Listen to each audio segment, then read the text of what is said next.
starting with its customs revenue system, is equally being worked on to ensure that revenue leaks are eliminated. Because corruption is a serious risk to social justice, sustainable development, and national security, and the bottom-up economic transformation agenda, I am harnessing our working relationship with other arms of government to encourage the judiciary and parliament to enhance integrity and efficiency on the dramatic improvements we have recorded by automating and digitizing our revenue collection and service delivery through eCitizen. We have so far digitized 20,855 government services, up from 350 in 2022, representing an increase of almost 6,000%, while we have significantly improved revenue collection. Take the case of Kenya Wildlife Service, whose total revenue for the year ending June 30th, 2023 was 5.3 billion. But after implementing a digital revenue collection system, the revenue grew to 7.6 billion in the year ending June 30th this year, representing a 43% increase.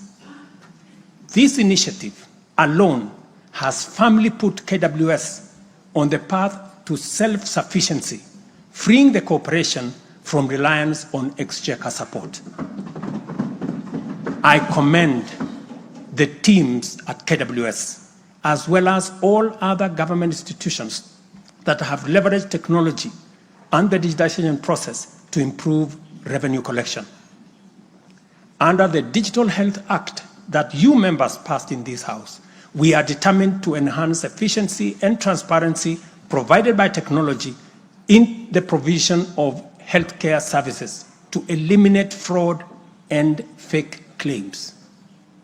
Tax revenue mobilization by the Kenya Revenue Authority, starting with its customs revenue system, is equally being worked on to ensure that revenue leaks are eliminated. Because corruption is a serious risk to social justice, sustainable development, and national security, and the bottom-up economic transformation agenda, I am harnessing our working relationship with other arms of government to encourage the judiciary and parliament to enhance integrity and efficiency by adopting digitization and automation. As I do so, I must caution that all these measures will only achieve intended results if, and only if, the institutions charged with combating corruption and promoting efficiency and integrity stop hiding behind the transparent screen of independence and rise up to meet the people's expectation on matters integrity. Let me say this. It cannot be the case that the Director of Public Prosecutions keeps dropping cases because somehow they are unable to produce witnesses. It cannot also be the case that corruption suspects rush to court to obtain anticipatory bail that shields them from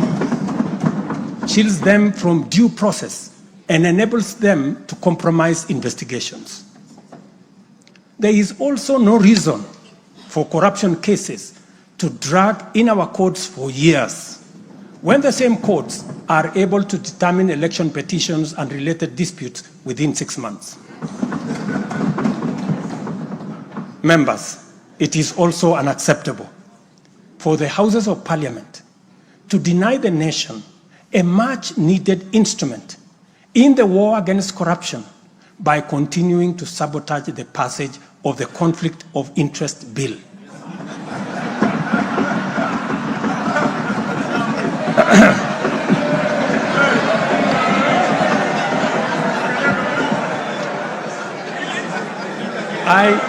I implore you, honorable members, to stop dragging your feet on this bill unless, my friends, there is a conflict of interest in the passing of the conflict of interest legislation. Similarly, the National Treasury has been dragging its feet in the implementation of an e-procurement system for the last 10 years. Today, I have directed the National Treasury to roll out the e-procurement system by the end of the first quarter of 2025 and ensure that going forward, only procurement undertaken through this system is sanctioned and paid for. Of the many difficult assignments I have undertaken, this fight against corruption is one I now take on with resolve going forward. Let this serve as notice to all. Independent institutions charged with this responsibility must up their game, pull up their socks, and match up to the expectations of the people of Kenya. Honorable members, I have stated in the past and now reiterate today that in the face of undisputed evidence or credible information on corruption, I will not hesitate to take decisive action. Accordingly, I now direct, in furtherance of the principles enshrined in Article 10 of the Constitution on transparency and accountability, and based on new information provided by investigative agencies and partner nations, that the procuring agencies within the Ministry of Transport and the Ministry of Energy and Petroleum immediately cancel the ongoing procurement process for the JKIA expansion public-private partnership transaction, as well as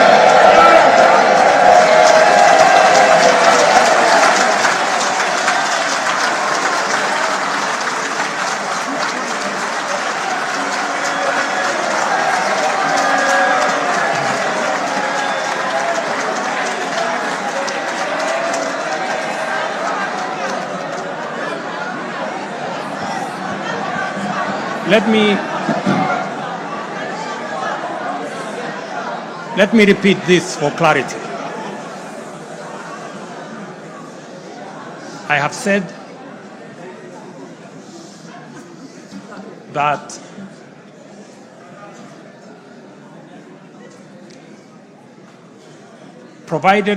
because of the information that has been provided to us by partner nations, I have directed agencies within the Ministry of Transport and the Ministry of Energy and Petroleum to immediately cancel the ongoing procurement process for JKI expansion public-private partnership transaction, as well as the recently concluded Ketrago transmission in public partnership procurement process.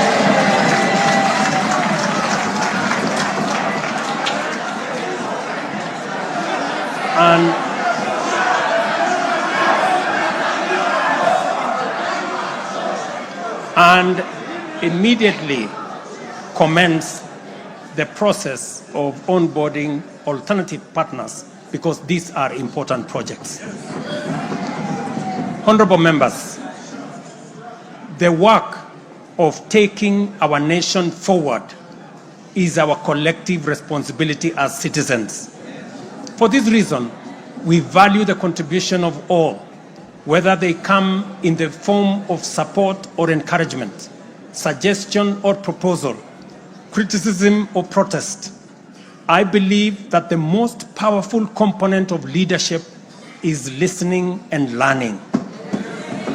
Therefore, I engage with you and listen to all citizens, their elected leaders, public officers, administrators, teachers, and other professionals, learners and the youth, farmers, fisherfolk, pastoralists, traders, craftsmen, artisans, nurses, doctors, community health promoters, and workers across all types of sectors in every sector. I listen too to religious leaders, the civil society, industrialists, entrepreneurs, and professionals. Their contributions and everyone else's have my full attention and commitment to respond through positive, affirmative action that takes the national transformation endeavor forward. I commit to continue listening and acting, to engage, debate, deliberate with you, and to take your input into consideration in serving our nation. By design, the bottom-up economic transformation agenda is defined by its capacity to elicit feedback in the course of implementation and incorporate the same in making improvements and further progress. With every input from stakeholders, our ability to drive progress increases. By listening to you and to every Kenyan, I am able to serve this nation better. As we take part in this necessary discourse, I want to make one thing very clear. I'm fully invested in the success of the strategies, policies, programs, and projects under our plan. For this reason, I am committed to do all it takes and work with every willing Kenyan until we succeed, because failure is not an option. Given the challenges our nation has faced, it has become clear, honorable members, that overcoming these obstacles requires the collective energy, the collective wisdom, ideas, and goodwill of Kenyans of all political, cultural persuasions, religious beliefs, and walks of life. The wisdom of entrenching national unity and inclusivity as a national value in our Constitution is clearly evident. Our diversity is our source of power. And this moment in the history of our nation calls for radical collaboration to transcend our challenges.